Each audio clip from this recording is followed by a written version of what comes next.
Hello and welcome to the United Man. My name is Shane. This is the latest on Manchester United transfer news. Now, this is all the latest on what's happening with Jadon Sancho. A few more transfer deals coming in, some going out. Let's find out what's going on. The mic, making sure production's tight.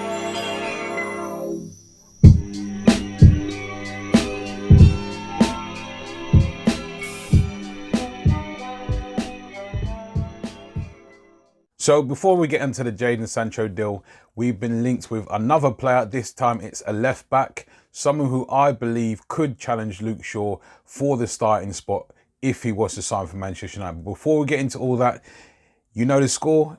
Like, share, subscribe. Let's get into it. To bring everyone up to speed with regards to the Jadon Sancho deal, I'm sure you've heard by now that it seems as though we've agreed personal terms with Jadon Sancho. Looks like the deal, well, he's signing a 5-year deal worth £340,000 a week, if those reports are true. The deal is 105 million in total, with just over 60 million up front and 45 million to be spent via add-ons. So like they've tried to do with Bruno Fernandes, for example, if Bruno Fernandes wins the Ballon d'Or, for example, there's an extra 10 million for Sporting Lisbon, things of those nature. Now, he played in 44 games last season, so that shows a degree of consistency there, and he's reliable in terms of his performances. In those 44 goals in all competitions, he scored 20 goals and 20 assists. Now, I know there's been, I think in the Bundesliga, played 32 games, scored 17 goals and 17 assists. So whichever way you look at it, is consistent across the board. Now, one of the stats that I felt was very, very relevant in regards to Jadon Sancho's performance this season and last, in total, Jadon Sancho is the top English player for goals and assists within the top 5 leagues.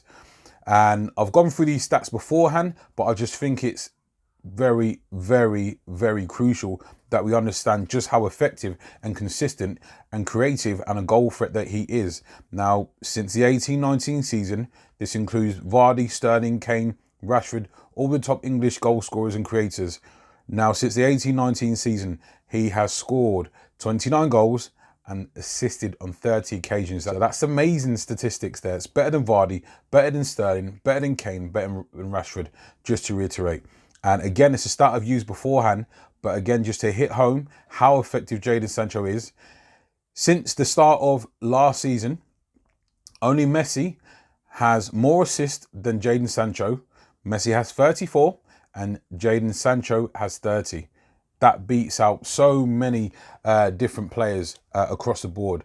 Now, what makes it even better is the fact that we've already got quality within our front line, with obviously Greenwood, with obviously Rashford, Martial, Dan James comes on and off the bench, Igalo comes off the bench. So we've already got strength and depth in terms of our attacking options. Jadon Sancho just brings a whole new dimension to Manchester United's front line. Now, as I mentioned before, that we are linked with another left back.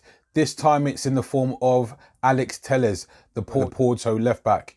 Now, in terms of, there's some players that we're linked with who I don't know anything about. This guy, that isn't the case. Alex Telles is exceptional going forwards, but Telles is supreme going forwards. He's good defensively, just good at best, but going forward he's absolutely supreme. He's a very, very good set piece taker. He's a good penalty taker. His crossing ability is second to none. He'd be another outlet. Wan-Bissaka wouldn't have to get forward as much as he is at the moment, and obviously leaving gaping goals gaps in behind him.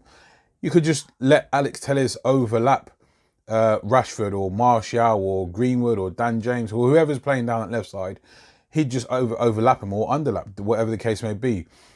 As I said, going forward, he's absolutely fantastic. Defensively, now he's 26, 27, so he's probably not going to get any better in that area. However, if we was to buy another centre back who is defensively sound, it would free up that left side and he could go and bomb on. Now, as much as I'd like to see that deal happen, the question would have to be posed, do I think that deal would happen? The answer is probably not. If I had to give it a rating out of 10, I'd probably do a 5, just purely because it's a position that we're not sort of looking at really because of Luke Shaw's consistency this season, because Brandon Williams' emergence and him threatening Luke Shaw. It's not somewhere that I feel that Ollie will be looking to strengthen. Don't get me wrong, if we could sign him, I'd say absolutely go for it. But I don't think Ollie will be pressed on this one. I think there's other important positions that he'll need to look at first. Now, Gabriel Magalhaes from Lille, 22-year-old centre-back. That's about as far as I know in terms of this one. It seems to be gathering a little bit of pace, but I don't know enough about him to be commenting as to whether or not he's going to be effective for Manchester United. It seems as though we are looking at defensive options. When Ollie was asked in his press conference for the last game, he was asked, would we look to strengthen in the defensive area? His response was, Manchester United are always looking to strengthen the squad. Now, if he was completely happy with the squad, he'd then bat it off and say, no, we're completely happy with what we got. We don't need to look elsewhere. He didn't say that. What he did say was that he felt that we'd been very solid this season, to which I don't agree. But he's got to give some defence of his players as well. But in terms of us going out for this particular player, like I said, don't know enough about him, so I wouldn't be able to say yay or nay for this deal. Chris Smalling seems to be on his way back to Old Trafford, whether it be on the short term or long term. At the moment, it seems as though he is en route back to Manchester after a very, very, very successful stint over in Roma, Italy.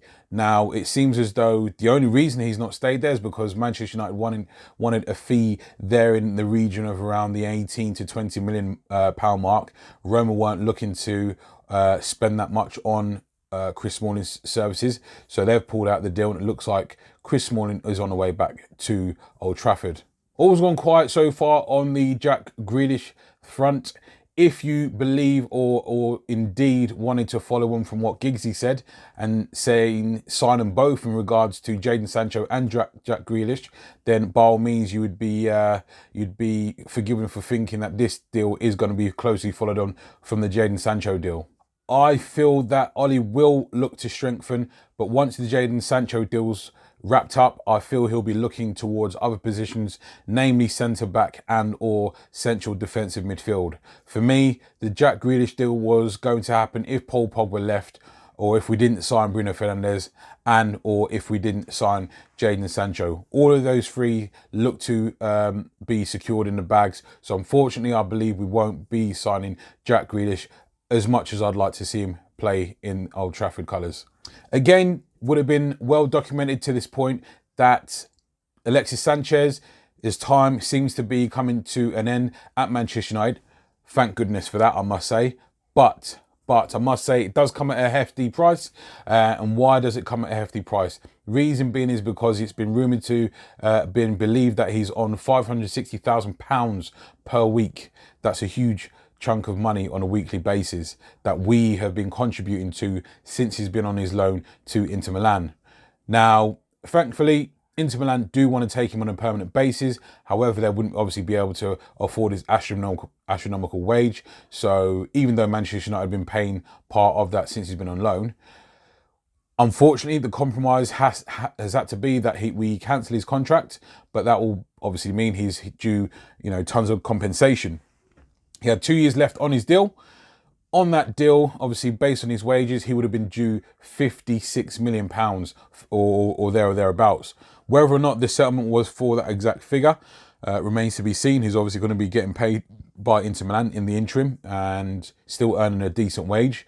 But like I said, it's a very, very, very expensive deal that we're having to do to get rid of him at the club. But nevertheless, he's gone. Frees up the number 7 shirt for Jadon Sancho. Next is Jesse Lingard, and not because he is being sold. I don't believe he's going to be sold by Manchester United this summer. He's a favourite of Ole Gunnar Solskjaer's. I believe that he is going to be on the upwards trajectory in terms of his performances, now that his personal life seems to be somewhat on the mend. Now, I also believe that he's one of Ollie's favourites. So that's another reason why I don't believe Ollie will be looking to actually move him on anytime soon. He's due to start in the game against Lask, so let's see how that goes. I don't believe he'll be moving on from Manchester United this summer, but just watch this space. Now, there's been a host of other players that's on Manchester United's books that are being rumoured with deals and exit away. Now, those are Marcos Rojo, Diogo Dalot, Andreas Pereira, and also the likes of, unfortunately, Juan Mata.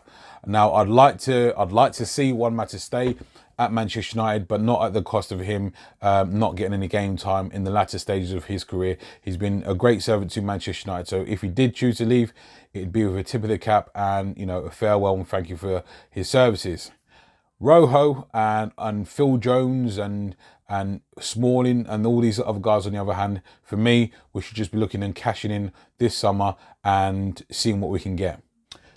That has been the latest on Manchester United transfer news. Now I shall be catching up with you next one. Stay safe. See you later.